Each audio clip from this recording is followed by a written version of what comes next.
dans l'Obs, mais cette fois au niveau européen. L'Europe est devenue le monde des Shadocks, dit l'éditorial, que ce soit sur l'économie ou bien sur les migrants. L'Europe s'est tellement éloignée des désirs du peuple que la devise de Bruxelles est devenue la même que celle des Shadocks, à savoir qu'il faut continuer de la même manière, même si ça rate, parce que plus ça rate, plus on aurait de chances que ça finisse par marcher. Alors ça ne marche pas pour les Shadocks, cette devise, et ça ne marche pas certainement pour l'Europe, dit l'Obs.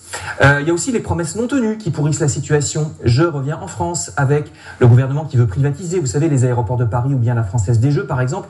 Le Huffington Post donne la parole à l'ancien ministre socialiste Christian Eckert qui critique cet abandon de pouvoir par l'État dans deux secteurs qui sont pourtant stratégiques.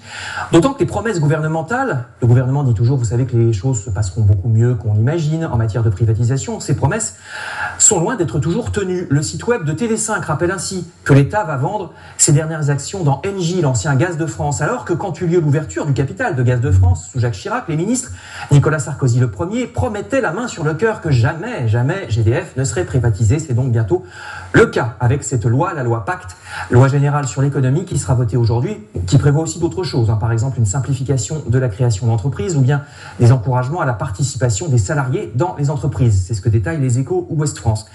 Mais cette loi ne prévoit pas grand-chose en revanche pour les travailleurs précaires. La Croix souligne certes que les entreprises qui abusent des CDD de courte durée pourraient voir leur cotisation sociale augmenter, mais attention, ce malus, c'est seulement pour l'an prochain et seulement si une autre solution n'est pas trouvée d'ici là.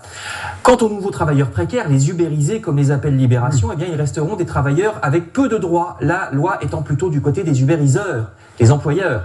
Ainsi, la loi prévoit que pourront être créées des chartes de bonne conduite dans ces entreprises de la nouvelle économie. J'ai bien dit pourront, autrement dit, ce n'est pas obligatoire. Fallait-il vraiment une loi pour prévoir ça ?